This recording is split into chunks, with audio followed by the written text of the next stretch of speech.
first time that I sort of had not necessarily an encounter, but kind of really started to take note of like who Ronda was when she started doing interviews, and she was fighting a weight class above me, and then she's like, oh, I can't make 135, and then it was like, oh, I'm gonna make 135, and I'm gonna come down there and slap that title out of her hands. And she really kind of came across as like really cocky and arrogant. And at the time, women's MMA was still like, you know, it was growing, but like most of the girls were really cool because it had been a hard road, and we all kind of understood that. Like, we kind of stuck together in a way.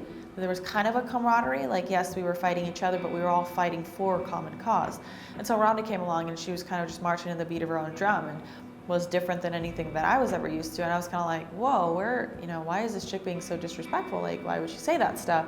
I was like, she's just kind of come out of nowhere, and she's not even in my weight division, and like now she's talking all this smack. Like, who is this girl?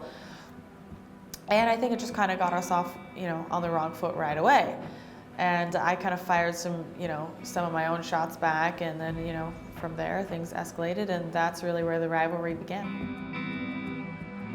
I was a bit out of my element, honestly, because I feel for me, like I've never had any real animosity towards the girls that I fought. It's like they're opponents, and I'm thankful to have them there. You know, it is a sport at the end of the day, like no hard feelings. Like, I have no problem going out there and beating someone up and then going to grab a beer afterwards. You know, all cool, and when the fight's done, it's done.